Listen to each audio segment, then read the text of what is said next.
Hello, welcome to Video Mania 2. I'm the man behind the counter, Duncan, and today we're going to talk about Retribution starring Liam Neeson. That came out a couple months ago. I saw it in the theaters, and I enjoyed it pretty well. It's directed by Nimrod Antal, who's best known for the 2010 Predator movie Predators, and he also did a 2013 concert movie with Metallica called Through the Never. Those are some of his more notable works. He's made some other films as well.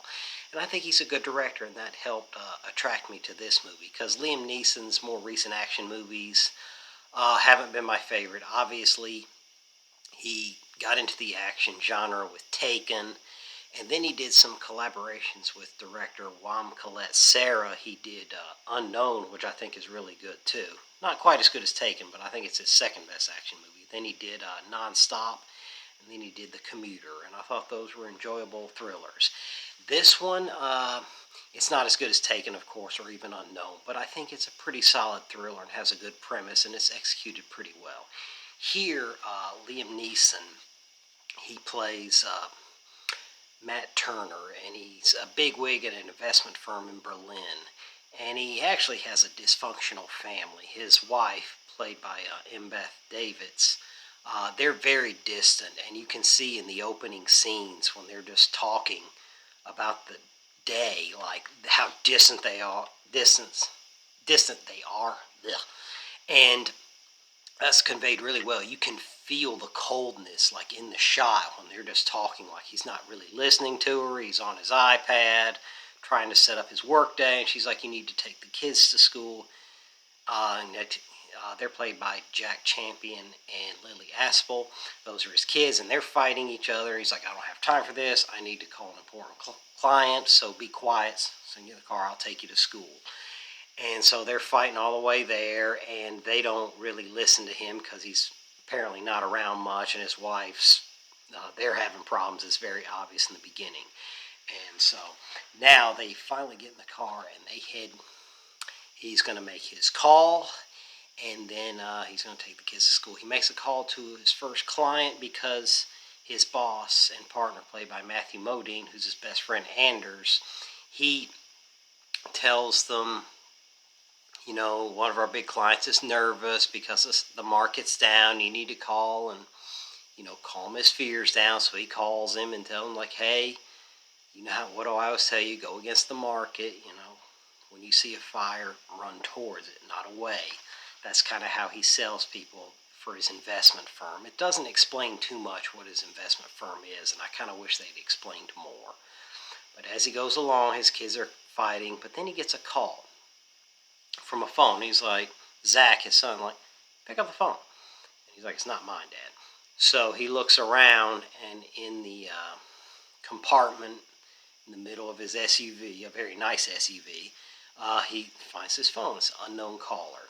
He talks to him for a minute, and it's a caller in a distorted voice, and he tells him, "You need to pay for the things you've done, and I'm not playing around, and I got a bomb attached under your seat. It's a pressure plate. When you sat on it, it's activated. If you don't do what I tell you, I will detonate it, or if you try to get out of the car, I will detonate it." And at first he just hangs up, but then the call happens again, and it's not going away, and he tells him, like, "One of your coworkers is already dead, and go to this other coworker now, and I'll show you. I got him in the same predicament." He goes over there, and the caller detonates that bomb in his coworker's car, and a cop that was investigating is killed, and the coworker and his girlfriend are killed. So he now knows the guy means business, and he has to break down and tell his kids, there's a bomb strapped to here. He takes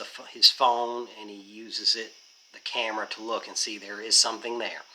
So this guy's not bluffing at all.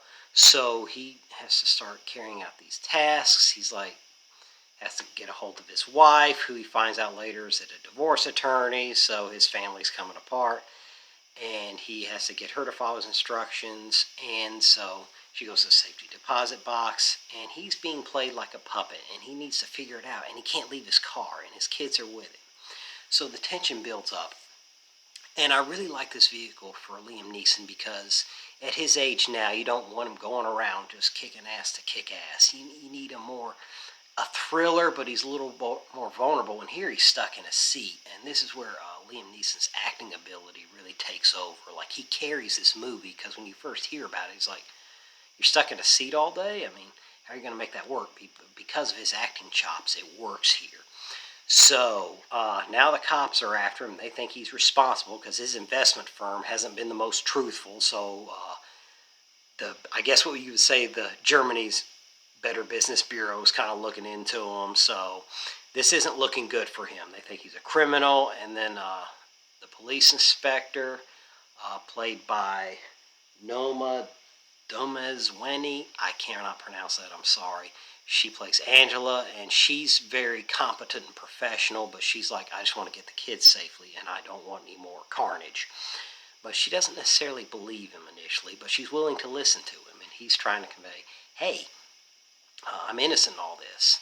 So he has to keep driving his nice SUV around, and he's stuck, and he just doesn't know what to do. But he has to use his wits to try to get out of this, all on his seat.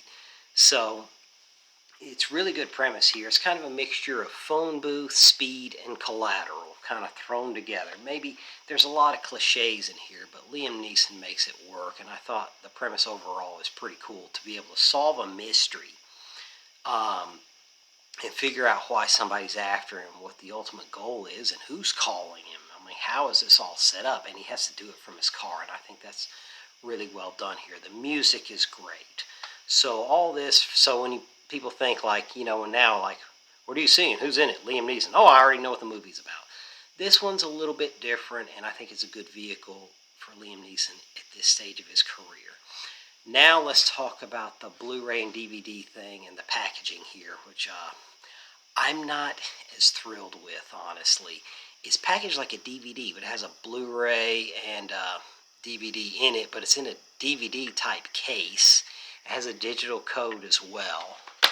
And that aside, but here's the packaging, very basic. Here's the DVD, although here's the Blu-ray. And there's no special features. So I'm not really crazy about this packaging. The artwork here is fine, but there's no special features, like maybe a commentary by Nimrod Antal to get his making it, what he was going for some of the action set pieces and the car chases.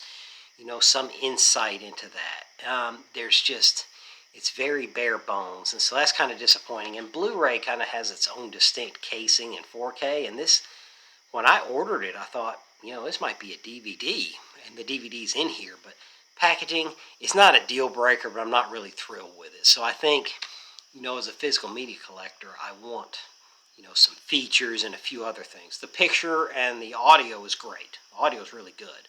So all that works, but I wanted a little bit more. But overall, it's a fun movie with an interesting premise that's executed pretty well for the most part, and some great acting.